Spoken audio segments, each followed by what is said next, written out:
What's up everyone, John Rettinger from Techno Buffalo here with a full review of the second follow-up to the e-reader that started the e-reader craze. This is of course the Amazon Kindle 3.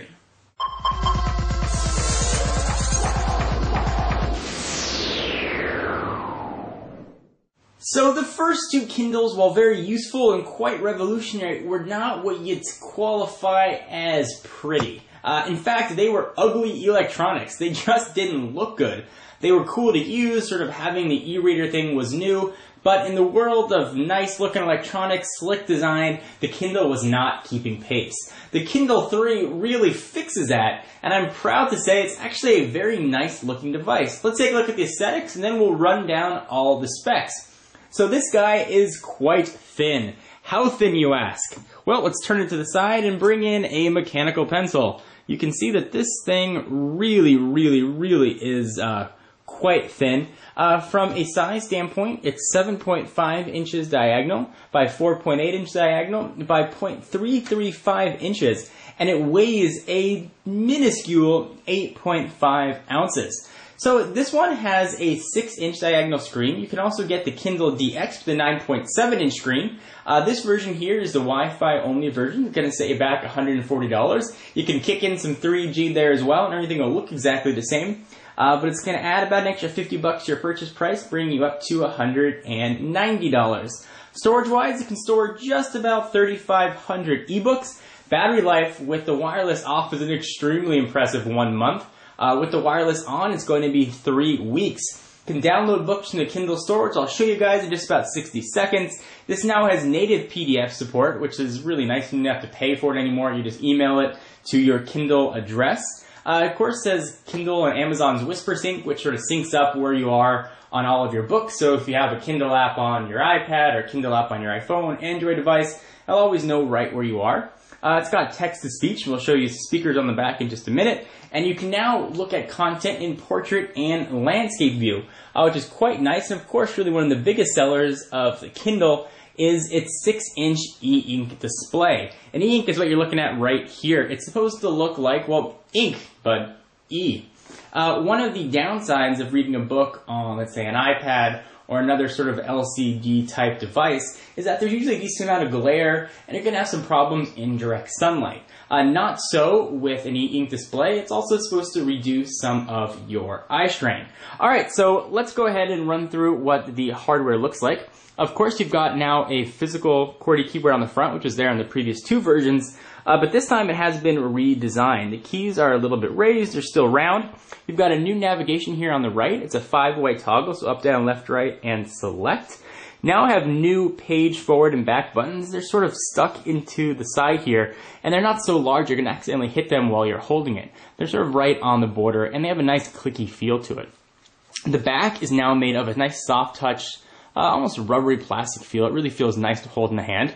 I've got two speakers up top, and on the bottom you've got your power and lock switch. You've got volume up and down, micro USB charging, 3.5mm headset jack. On the top, you've got nothing.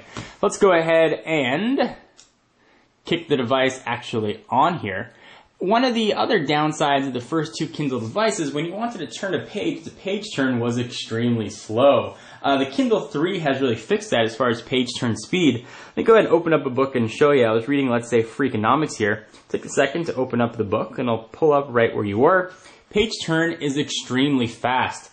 It's relatively close to almost instantaneous. As soon as you push the button, content is almost already there. You don't have to wait now half a second, which doesn't seem like a lot, but when you're reading a lot of books, that certainly adds up, especially if you're looking at a couple hundred pages. So the speed increase is really nice. One of the other great things about the Kindle is, of course, the Kindle store, which now has, at last count, over 550,000 books. Now you're probably saying, why do I need a Kindle when I can download the Kindle app on a myriad of applications? And that's really what Amazon is struggling with. I picked up the Kindle mostly because I was having some eye strain doing a lot of reading on the iPad, the devices I've been using for the majority of my books. Also, when I'm outside in direct sunlight, I was having a lot of trouble reading it. The Kindle really alleviates that, and for a relatively inexpensive entry point of $140, It's sort of a nice carry-on device, and the fact that it's so thin means it's not going to take up much space in my bag. So there are a few other new features with the Kindle 3 as well. Let me show you what those are. It now has a full WebKit-based browser, which you might think is weird on an e-ink display. WebKit is just sort of an open set of standards that Apple used on the iPhone, Google used on Android, and Palm used on WebOS. So it makes it for a very nice browser. So I'm going to go ahead and open up Menu. And it's still qualified as experimental. So we'll go ahead and open up the experimental section. I'll zoom in sort of off the keyboard a little bit more on the screen. And you can see what some of the other experimental sections are here. You've got the web browser, play MP3s and text-to-speech. This actually read books back to you in plain English. Let's go ahead and launch the browser. I'll show you what this looks like. I don't know if you really use this for much web browsing. You probably have a smartphone or something in your pocket. But it is kind of cool that it does work. I just wanted to show you what it looked like. So let's go ahead and launch a website. So we'll open up, let's go to enter URL. Let's try technobuffalo.com. It pulls up sort of a web page looking top part there. You can see go to it back and front, shows you your Wi-Fi strength and battery. So we'll type in TechnoBuffalo. And the keyboard's really easy to type on. Now, one of the downsides, of course, of the Kindle and the e-inks in general is that they are not backlit. And of course, I typed TechnoBuffalo wrong on camera, but I'm going to go ahead and leave that in. Is that it's not a backlit display. So if you're trying to read this in the dark, you're going to have a bit of trouble. So let's try this one more time as I talk about how nice the keyboard is. Get a little nervous sometimes on camera. Go to TechnoBuffalo. There we go. .com. Let's go ahead and check load times. Hit go to and see what this looks like here. If you saw the web browser on the Kindle 2, you'll know it was a poor excuse for a web browser. Pretty much just pulled in text. No support for images or anything. This actually looks like a website. You can zoom in on text and sort of read what you'd like. You can select your hyperlinks. You can see that box sort of shows up there with the magnifying glass, and you just zoom in on the text that you're looking at. Really works surprisingly well. You see, it even has a pop-up there. You might actually be able to use this as a web browser. Kind of neat. Let's go ahead and jump back on home. Primarily, this is a ebook reader, and that's really where it succeeds. My biggest thing with the older Kindles was you had to pay to get some PDF functionality, and it wasn't even native. It really only had it on the larger Kindle DX. Now that's fully supported here. So I was reading a jet blue case. You go ahead and open that up, and you now get, it opens up a PDF. One of the things I like too as well is that you can view content now in landscape or portrait. If I go ahead and hit the button right down here, that will ordinarily change the font size. I'm going to get the option to rotate the screen. You can see it right there, so I can view it with the pictures on top, images down below, left, right, orientation, fit the screen, or zoom any way I want. The Kindle now just has increased functionality. Now, it's certainly not meant to replace an iPad. The iPad does a ton of different things. One of the things that it does do is happen to have ebook functionality. This is a dedicated device just meant for ebook reading. And a lot of you guys might be struggling with, why would I need a Kindle when I have another companion device?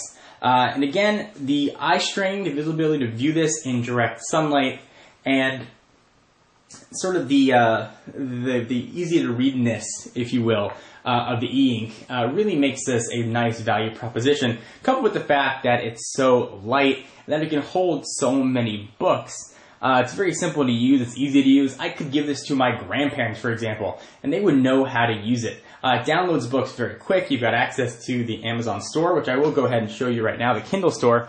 So go ahead and hit menu, and we'll jump on over the store. You can see what that looks like. Let's go ahead and shop in the Kindle store. And one of the great things as well about this, you can download previews of books. You get the first chapter and see if it's something that you want to read. You've got the Kindle store. You can view New York Times, Kindle top sellers, and a ton of other ways to sort your text.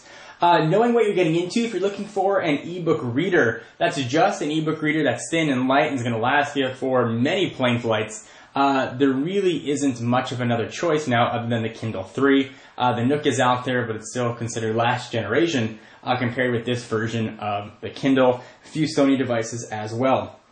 So knowing what you're getting into, looking for an ebook reader, this is definitely a 5-star device through size and for functionality, and now for speed. Truly addressed all the concerns I had with the previous generation. Not to mention price.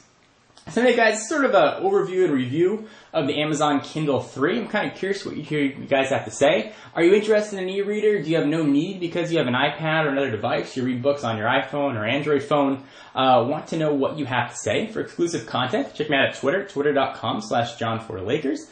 And for all your tech news, check out technobuffalo.com. See you guys in the next video. Bye-bye.